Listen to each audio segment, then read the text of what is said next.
Perdana Menteri Israel Benjamin Netanyahu mengecam keras para pemimpin dunia yang mengakui negara Palestina. Netanyahu pun akan tampil dan pidato di sidang Majelis Umum PBB pada Jumat 26 September. Dalam pidato itu Netanyahu menolak Palestina merdeka. Hal itu disampaikan Netanyahu sebelum berangkat ke New York pada Kamis 25 September. Netanyahu berjanji akan mengecam para pemimpin yang mengakui Palestina. Menurut Netanyahu, langkah ini sebagai kapitulasi memalukan. Ia menekankan keputusannya berbicara lantang di forum PBB untuk meluruskan pandangan dunia. Pihaknya juga ingin menegaskan bahwa kebijakan internasional yang berpihak kepada Palestina sama sekali tidak mengikat Israel. Netanyahu menilai sejumlah negara barat salah langkah karena mendukung kemerdekaan Palestina di tengah konflik yang masih berlangsung di Gaza. Sementara hal ini dilakukan Netanyahu di tengah berbagai kecaman global atas agresi Israel di jalur Gaza. Bahkan para pemimpin dunia mengecam keras Israel saat melakukan pertemuan KTT PBB pada Presiden Prabowo Subianto menggaungkan two-state solution untuk mengakhiri perang Israel-Palestina. Hal itu disampaikan Prabowo dalam pidatonya di sidang umum PBB pada Selasa 23 September lalu. Prabowo mengatakan jika Israel mengakui Palestina, maka dunia juga harus menghormati hak Israel untuk hidup dalam keamanan. Rupanya pernyataan itu menjadi buah bibir dari Israel, termasuk menjadi pembicaraan media setempat seperti artikel yang tayang di The Times of Israel pada Kamis 25 September. Pejabat-pejabat Israel pun mengaku terkejut dengan pernyataan Prabowo itu. Lebih lanjut, media Israel juga menyoroti salam penutup Prabowo dalam pidatonya. The Times of Israel menyoroti saat Prabowo mengucapkan shalom sebagai penutup.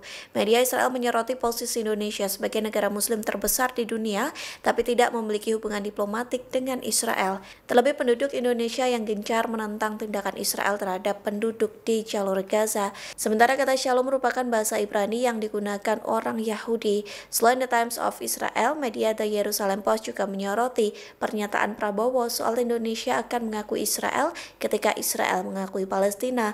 Menurut media ini, Prabowo ingin mendamaikan dan menjamin kemerdekaan Palestina. Terlebih Prabowo berjanji mengirimkan 20.000 tentara ke Gaza sebagai pasukan penjaga perdamaian. Diketahui dalam pidatonya Prabowo siap mengerahkan prajurit ke sejumlah wilayah konflik. Tak hanya ke Gaza, Prabowo juga akan mengirimkan pasukan ke Ukraina, Sudan, dan kawasan lain.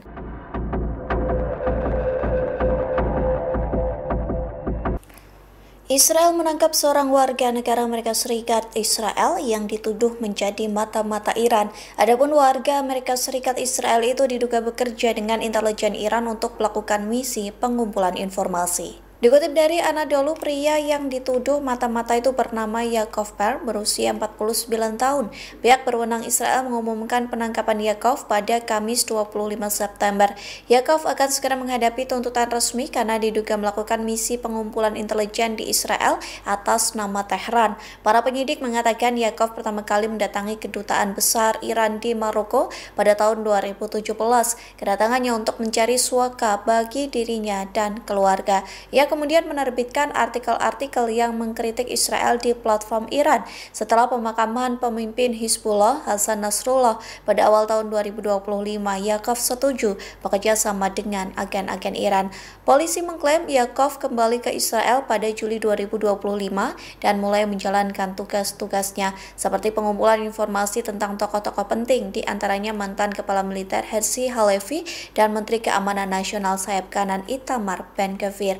Yaakov juga diduga merekam berbagai lokasi di Israel hingga berupaya merekrut orang lain. Belum ada komentar langsung dari Iran mengenai klaim Israel tersebut. Download Tribun X sekarang, menghadirkan lokal menjadi Indonesia.